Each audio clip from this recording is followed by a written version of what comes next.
I'm going to hand the floor over to Megan pretty soon here, but before I do, I just want to take a moment to explain what we're going to be looking at and why. So Megan is going to show you a no-code process automation platform called Creatio, and their value propositions on the screen here. It's a global vendor of one platform to automate industry workflows and CRM with no code and a maximum degree of freedom. So as you can see by the screenshot on the left, the interface is completely visual and drag and drop. And this example of a bank credit card promotion workflow highlights just how straightforward these types of processes are in a no-code solution. So if you wanted to alter any of these elements, basically just clicking and dragging them around or deleting them. So why did we choose Creatio to show you today? Well, a couple reasons. First of all, they're an industry leader at this. I will not get into all their awards. It's crazy. You can go on their website. There's just too many. But essentially, you can see the biggest names here: Gardner, Forrester, Nucleus, Intelligent Business Process Automation, low-code automation platforms, other awards from independent firms on low-code value. So they are at the forefront of this no-code, low-code process automation game.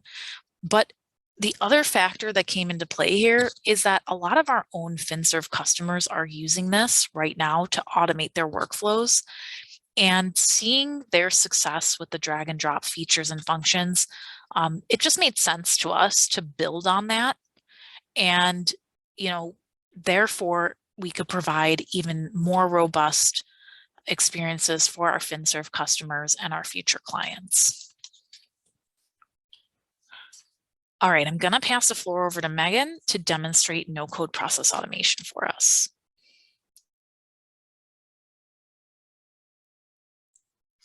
All right, thank you, Deneen. So you guys should be seeing my screen now, and I've got Creatio up and running here. So we're going to run through a couple of different use cases today. This is going to be a pretty quick overview because Deneen had lots of great information she wanted to share and didn't leave me a lot of time for the demo today. But we are more than happy to do a one-on-one demo with you afterwards. If there are specific use cases you'd like to address, we'd be really happy to dive into those with you. So to start with, I am looking at a particular customer here, Amber, and pulling up her details within Creatio. So perhaps I'm on the phone with Amber, or she just walked in and is interacting with me at the branch.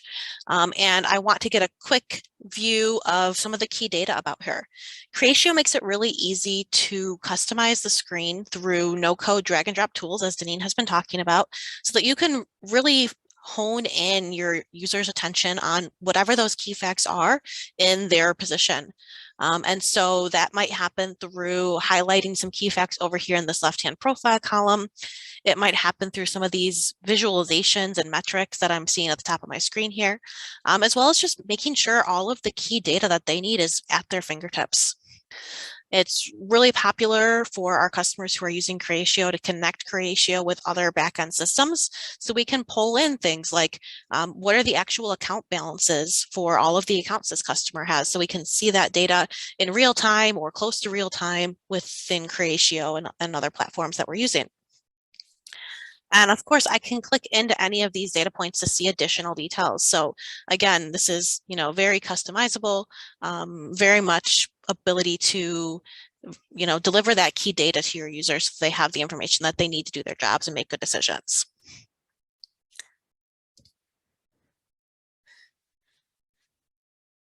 Thinking about automation in particular as the topic of this webinar today, one of the key flows that we hear over and over again with our customers is the referral process. So whether that's an automated referral, 100% automated, where the system is following some rules, or using AI to identify that there's an opportunity to add a new product with a customer, or whether that's a user identified referral where I'm talking to Amber and she mentions that she needs an additional service, or even I'm just looking at her information and I can see here that she's closed her savings account with us. She's got a checking account but no savings account. Well, maybe there's an opportunity there where I want to refer her over to the appropriate person to follow up on trying to offer her a deal on a savings account.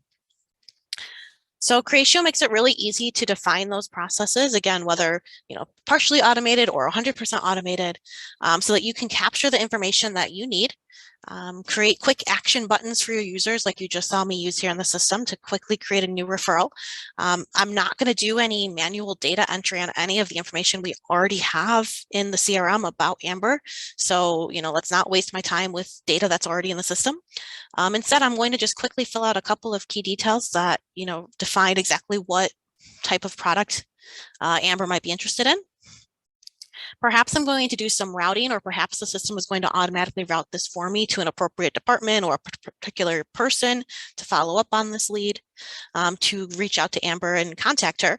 And, maybe as I'm talking to Amber, I could just quickly ask her, what's the best way to get a hold of you, and track that so that the person who's receiving this referral knows the best way to contact Amber. Again, this entire process is extremely customizable to your exact flows. This is just, one example that we've seen over and over again talking to customers as one of the processes that often requires automation or could benefit from automation, and a starting point for what that might look like. Creatio's also got a really nice process flow engine where you can define a series of stages or steps that a particular process needs to flow through. This can be extremely high level with just a series of high level stages, or it can be extremely detailed with a series of steps that need to be completed within each of those stages that we're automatically prompting the user to take that next best action. Or somewhere on that, range in between. So it doesn't need to be one end of the extremes or the other. A lot of times we're looking for something a little bit more middle of the road with some additional details for the user on what to do next, but also maybe not, lockstep walking them through a particular process.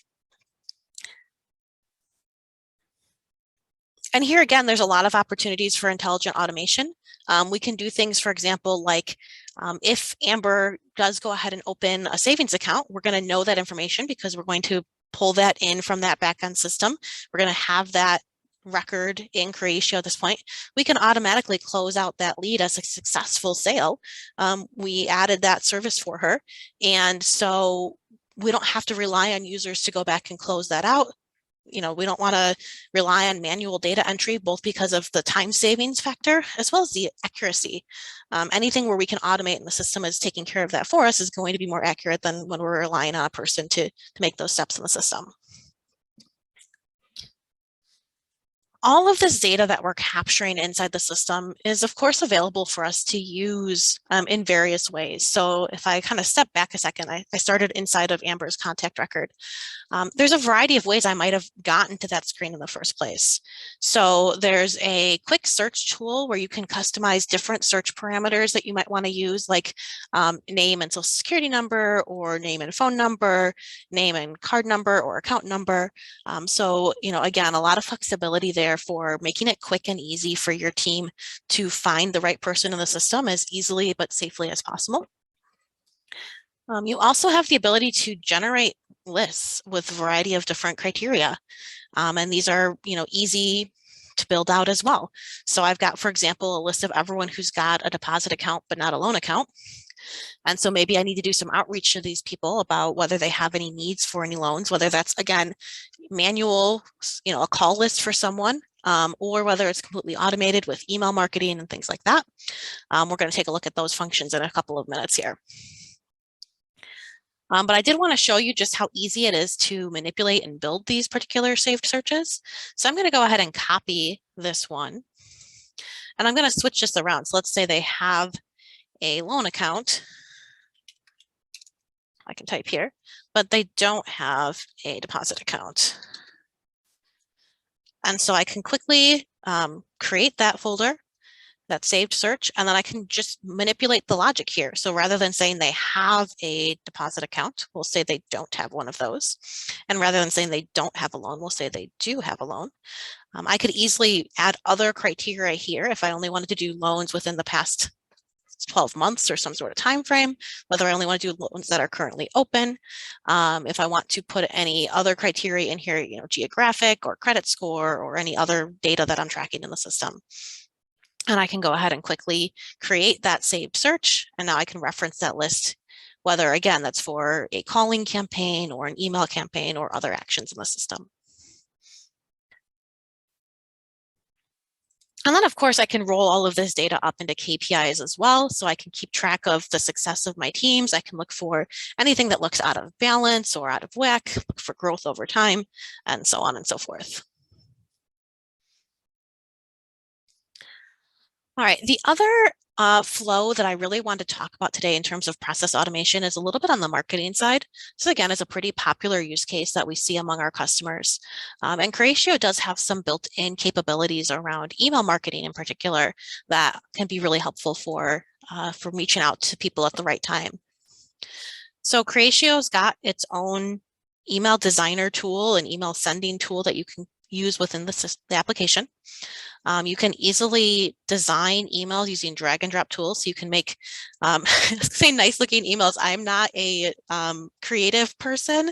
So Deneen and I were laughing last week as we were prepping for this webinar. I had this grand vision in my head of making this really pretty looking email. And somehow this was the result of that vision. So it's nothing to do with the tool itself and everything to do with my lack of creativity. So try not to be too harsh on me here.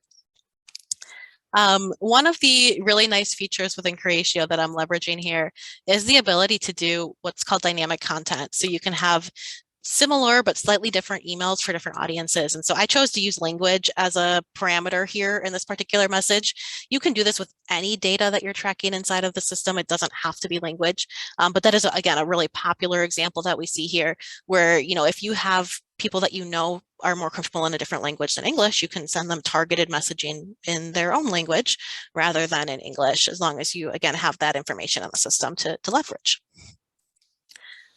So this is the drag and drop email designer. It's pretty straightforward, pretty simple. You can come in here and manipulate the font, the colors, the logos, the pictures. What links are you going to open if someone clicks on one of these particular icons or pictures or links? You can have a drag and drop library of different content so that you can reuse things and not have to start from scratch every time. So if I want to build something similar to this, I can just drag and drop that right into my message, replace out the pictures or the words with whatever I want to highlight in this particular example.